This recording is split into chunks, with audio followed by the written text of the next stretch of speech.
Obrigado, Fátima. Então é assim, eu vou fazer uma formação bastante light, até pela hora que estamos a fazer e também pelo... Alguma do público que eu estava à espera que estivesse aqui já não está, mas basicamente o que eu vou fazer é vou falar sobre as minhas aprendizagens durante os últimos 5 anos, de uma forma muito genérica, muito simples e focada, acima de tudo, também numa experiência que tive em que era a única da equipa e quais foram principalmente as dificuldades e o que é que foi acontecendo durante o meu percurso profissional. Nesse sentido, antes de mais, me apresentar, o meu nome é Aires Oliveira, venho trabalho na Mindera, que é uma software house que nos envia para outros clientes, basicamente em termos gerais é isto, a maior parte de vocês que estão aqui julgo que conhecem e conhecem também o conceito. Então, tal como já vos avisei, isto não vai ser coincidência falar sobre algumas coisas, usarei um termo que é um ensaio e aplicações que não são reais ou que eu não trabalhei, mas apenas como base de progresso. Não é nada de muito complexo, volto a dizer, é apenas um contexto e vou acabar até por tocar em muitas coisas que fomos falando, que eu de forma não tão explícita, como por exemplo a Milka, que falou do Shift Left Testing, mas que eu sinto necessidade de entrar cada vez mais cedo, vou acabar por tocar um bocado em várias coisas que fomos falando hoje e que vão se resumir um bocado nessa minha experiência, principalmente enquanto único que há numa equipa. Então, novamente a organização. Primeiro, vou-vos dar os dados do ensaio, digamos assim. A seguir, vou falar do que é conhecido como teste manual e quais foram as estratégias que eu arranjei. Terceiro ponto, a automação de testes. Sim, porque eu sou QAE, supostamente terei e tenho capacidades para fazer automação, mas para mim a minha principal, sempre, e com esta aprendizagem toda, a minha principal tarefa é sempre a qualidade do produto e utilizar as ferramentas da forma mais correta. E também acabei de falar disto, mas sim, sou QAE e já trabalhei exclusivamente como QA de automação. Atualmente, a minha preocupação é ser QA, não é propriamente o é ou não é, não importa assim tanto. Por último, um resumo muito alargado das aprendizagens. Então, antes de começar, eu coloquei aqui uma frase do Boris Weiser, isto é num livro que é o Software Testing Techniques, de 1982, em que ele faz um nível de maturidade de testes e o último nível de maturidade de testes, o nível que supostamente é que todos nós devemos ter, ele tem esta frase lá, que é Testing is a mental discipline that helps the whole team to produce high quality software. O Amilcar falou disto antes, e acabamos de falar, é importante envolvermos toda a equipa na qualidade. Nós não somos os únicos responsáveis da qualidade. O meu trabalho não é qualidade, o meu trabalho é produto, ok? Eu trabalho com qualquer elemento da equipa, desde o PO até é o utilizador de utilizar o produto. E temos essa consciência, acabam-nos por melhorar sempre a qualidade, porque eu tenho que me orgulhar do meu trabalho, do meu produto, ok? Quando me perguntam em que é que eu trabalho, eu não faço automação, eu não faço testes, eu trabalho no desenvolvimento de um produto, com as minhas ferramentas e com a minha utilidade. E um pouco da minha experiência é o que eu vou transmitir disso. O que eu quero sempre chegar é chegar a este nível em que o testing seja uma disciplina mental de toda a equipa e seja algo que seja cruzado em todos os elementos da equipa e não apenas em mim ou em quem quer que seja. Okay? Tendo isto como base e tendo isto como... Estão-me a ouvir bem, não estão? Eu se calhar vou desligar o... Desculpa. Peço desculpa. Tendo isto como base, eu vou então começar aqui a parte do ensaio. Então, convidaram-me para ir para um projeto em que o objetivo do projeto, isto é ficcional, ok? Esta é uma parte ficcional, seria permitir a edição de slides em qualquer dispositivo. Utilizei isto porque nós hoje vimos mais do que um slide, por isso acho que temos noção disso. Para fazer essa edição, nós estaríamos tínhamos 2 apps móveis, uma para iOS e outra para Android, e teríamos uma web app para web, okay? Que seria o browser onde nós utilizamos, por exemplo, se utilizamos o Google Slides, nós temos a versão browser e temos a versão das apps que podemos utilizar. O core da equipa seriam 4 developers e um QA, okay? Por isso eu estarei sozinho nessa equipa. E o estado inicial, quando começamos o projeto, nós já apanhamos o produto em live, por isso já estávamos numa fase de transição e estávamos numa fase de transição do produto de umas equipas para outras, ok? Será esta a ideia? Nós tínhamos então um produto, fomos trabalhar para a edição de slides, tínhamos duas apps móveis e uma web app e depois apanhamos esse produto que era feito por várias equipas, acabamos por acumular por uma noção de projeto. Tendo isto como base, eu começo por acrescentar em relação a isto. Claro que, de repente, eu tenho ali 3 produtos, deixa-me voltar atrás, tenho 3 produtos diferentes, com características diferentes, que sendo só um QA me obriga a uma grande agilidade entre ambientes, ok? Eu, acima de tudo, tive grandes dificuldades, isto é, num processo pessoalmente inicial, em conseguir assumir esta parte e conseguir me dirigir a cada um dessa forma mais correta, porque a minha experiência é testar apenas um produto, quanto muito esse produto ter ligeiras variações entre cada um. Neste caso estamos a falar de produtos que até não eram bem a mesma coisa e que tinham componentes até bastante diferentes. Por isso, vamos pensar, nesse caso, o que eu quero basicamente dizer é que são 3 produtos, são um único QA, vai haver desenvolvimentos e eu vou ter que arranjar estratégias para conseguir fazer o meu trabalho com qualidade e com o máximo de qualidade possível, ok? Deixem-me só beber um pouco de água. Vou então falar agora do teste manual. O teste manual, eu testava todas as features, a mim ninguém me disse como é que eu havia testar ou não, ok? Estávamos a falar de um livro branco, eu cheguei lá e tinha um livro branco completamente, que eu podia gerir aquilo da forma que praticamente quisesse, não havia sequer a noção de eu gerir aquilo de outra forma, ok? Eu podia gerir aquilo da forma que eu quisesse.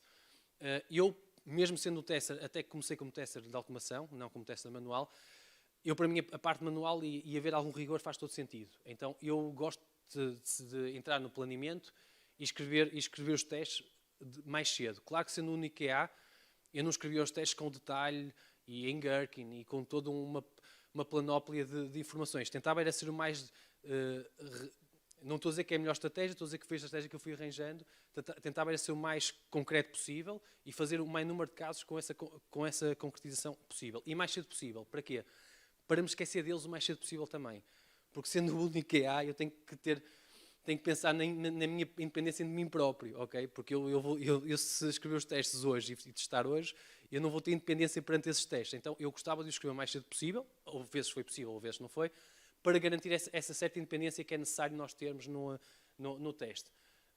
O maior planeamento, isto era uma parte da luta, é que muitas vezes não nos integram, isto é um problema que pode acontecer convosco, já tive 4 projetos diferentes, há sempre este género de lutas, mas não tentam-se, e como falava ali o Amilcar, desculpa estar a pegar muito no Amilcar, mas é uma memória bastante recente, mas tentavam-nos puxar sempre muito para não nos integrar na parte de planeamento, ou não entramos, as coisas chegamos um bocado em cima. Eu sempre tentei estar nesse planeamento e não estar por estar, tentar pelo menos chegar lá preparado, porque não posso simplesmente também ir para uma reunião de planeamento porque sim e não estar preparado. Muitas vezes também isso acontece, de não nos darem informação e chegamos a uma reunião de planeamento e estamos a fazer um refinement e as coisas estão-nos a chegar na hora. Isso também não é forma de trabalhar, por mais que haja de planeamento. Por isso, sempre tentando ter isso em concretização.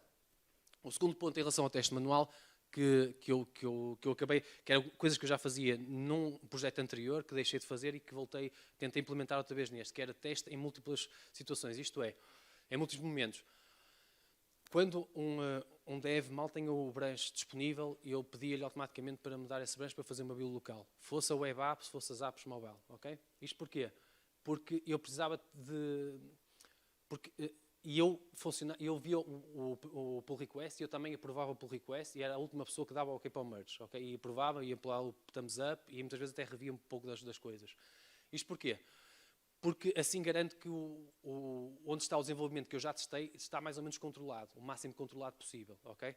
Sei que isto é uma prática comum, mas eu já tive em sítios que não se faz, outros sítios se faz. Eu, para mim, neste caso, tive mesmo que fazer isto para garantir alguma estabilidade mental e alguma sanidade, porque senão, de repente, tudo sonava insano, metiam 2 ou 3 coisas em cima de dev e eu já não sabia o que é que estava a dar o erro e eu tinha que manter... Então, tornei-me um pouco o gatekeeper necessário entre os branches de cada um e os desenvolvimentos de cada um e a versão que nós temos relativamente estável. Não obrigatoriamente entregue ao cliente, mas estável. E depois, a seguir a isso, quando chegava para dev, eu voltava a testar para confirmar que estava tudo bem. Antes de uma release, é o tal segundo momento, e testava também de forma diferente em cada um deles. Isto é, no primeiro momento tento utilizar um bocadinho, eu falo dos testes utilizatórios, os exploratórios, eu tento utilizar isso muito mais no primeiro, porque é o primeiro momento em que eu estou a utilizar a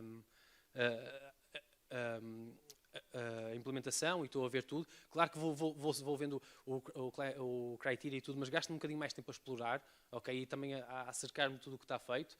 Na segunda parte, eu aí sigo estritamente tudo o consoante estava e faço, se calhar, um esforço maior, enquanto na primeira eu, por vezes, pode-me escapar uma outra coisa, sou sincero. Na segunda parte é muito raro porque eu diminuo muito ali o coador nesse sentido, ok? Eu tento mesmo que as coisas estejam mais perfeitas. Às vezes um ou outro bug passa, mas também é um momento de correção de bugs. Não estamos a falar de uma release que já foi feita, estamos a falar ainda de um momento de correção de bugs.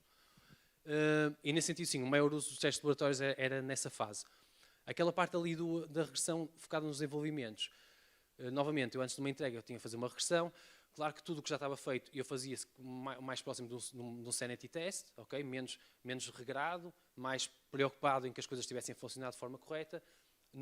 Na parte do que tinha sido desenvolvido, gastava um bocadinho mais tempo para garantir que aquilo ia de facto como nós estávamos à espera, porque de repente podem já ter havido 3 ou 4 implementações em cima daquela inicial e as coisas podem ter quebrado. Okay? Por isso eu tinha que ter essa atenção neste momento.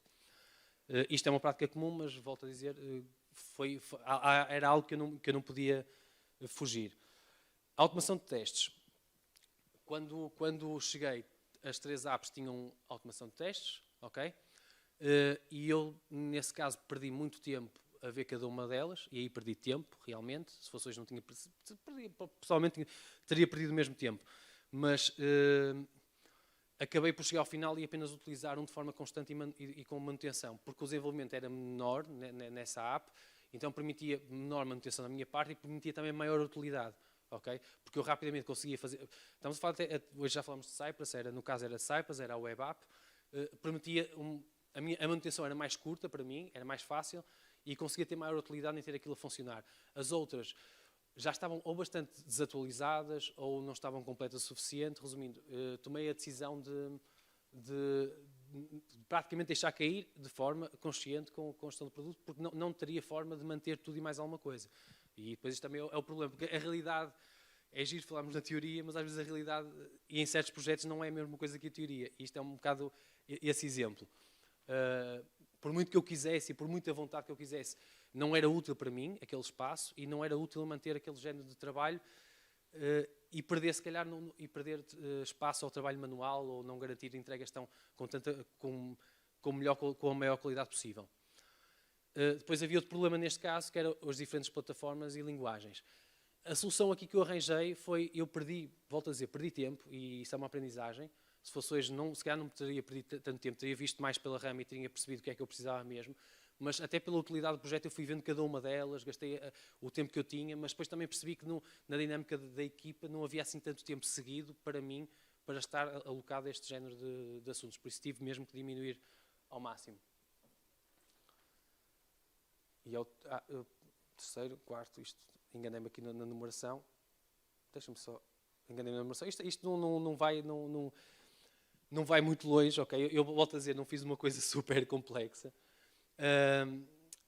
Acima de tudo, as aprendizagens. Eu ao longo da minha vida, eu gostava muito mais de trabalhar em Shift Left Testing, como trabalhou a Amilcar. Já tive projetos em que tive essa oportunidade, tive outros em que não tive.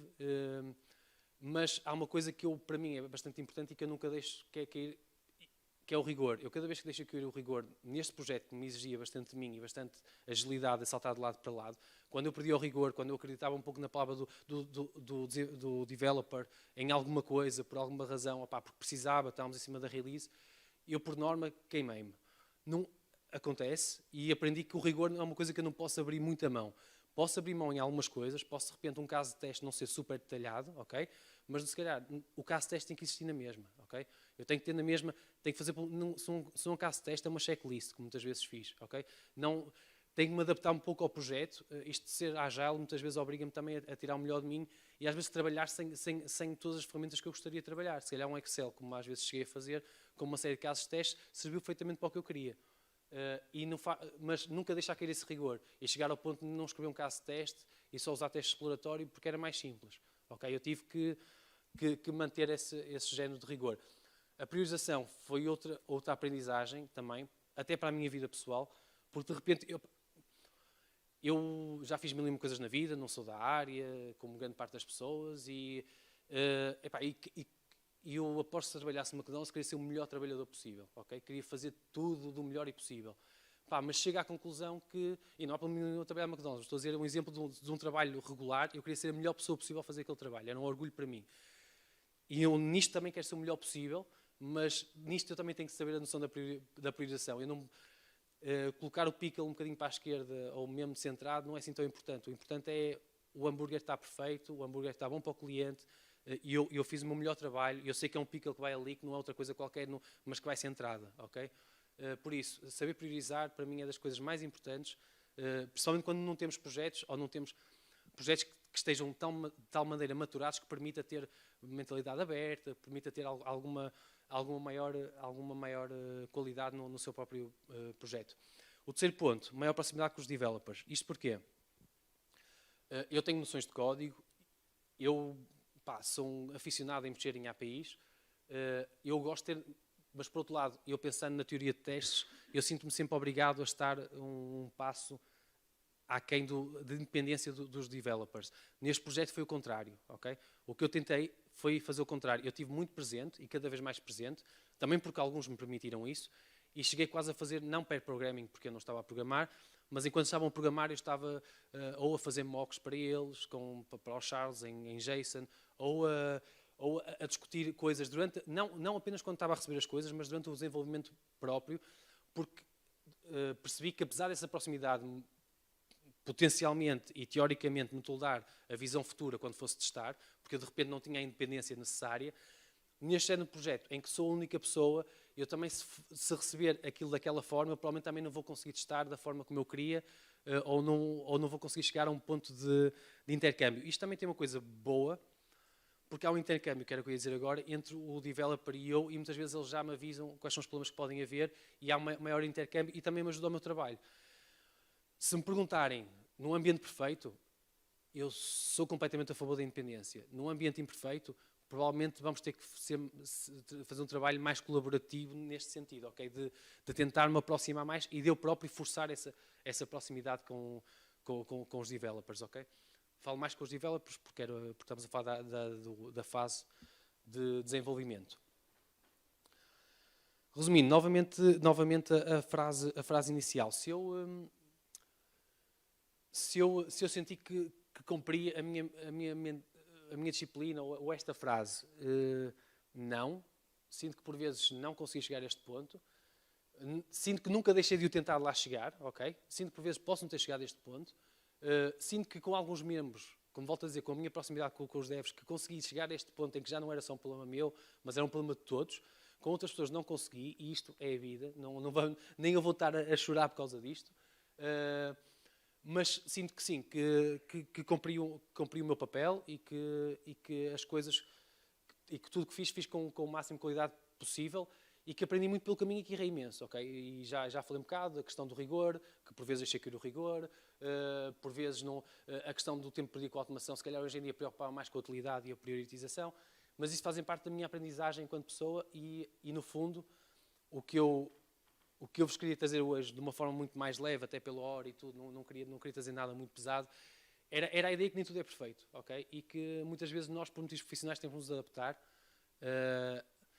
Eu muitas vezes pedi coisas, ok? Porque não posso simplesmente adaptar e tudo e mais alguma coisa, não é isso que eu estou a dizer, não é para sermos super adaptáveis e de repente fazemos tudo como quer, mas a realidade às vezes supera a teoria e supera tudo o que nós podemos fazer, e temos que também ser ágeis nesse sentido. Não? E quando digo ágeis, é no sentido mesmo global, a todos os níveis, e às vezes passar um bocadinho uma regra, ok, fizemos um erro, já não voltamos a passar, vamos ajustar.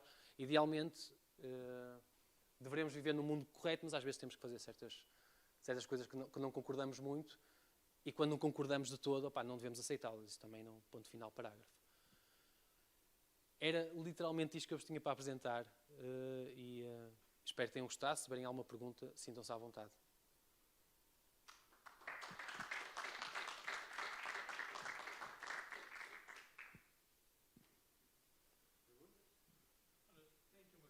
Sim, à vontade. Considerando que você trabalhava sozinho com QA e pronto, não tinha assim tanta experiência, tanto conhecimento na área, como é que você se sentia ao tomar decisões sozinhas sobre algum determinado assunto? primeiro tentava procurar ajuda para tomar essas decisões, não é? Tipo, não posso simplesmente tentar procurar quem pudesse ajudar a tomar essas decisões. Isso é um ponto completo. É um ponto que é importante. Depois, como me sentia... quando tens essa liberdade toda, também chegas a um ponto em que não agir é uma ação. Ok, e isto, desculpem esta conversa um bocado de Gustavo Santada, que estou aqui a dizer coisas que parecem um bocado de coaches da vida, mas é verdade, não tomar decisão nenhuma é uma ação. Por isso, eu muitas vezes não podia dar ao luxo de não tomar qualquer decisão, percebes? E eu não gosto de não tomar decisões, ok? Pessoalmente já é uma questão pessoal. Por isso, se eu chegava perante um caminho, eu assumia o caminho, e se errasse, tinha que voltar atrás e tinha que tinha que reformular tudo o que fiz. Mas sim, por norma, tentava arranjar ajuda e tentei sempre acompanhamento. Durante o processo e enquanto foi necessário, pelo menos em algumas questões e para discutir alguns assuntos, porque não é fácil trabalhar sozinho, como é óbvio. E uma pessoa tem que procurar sempre alguém que nos possa, pelo menos, onde possamos, pelo menos, trocar algumas ideias, ao menos isso.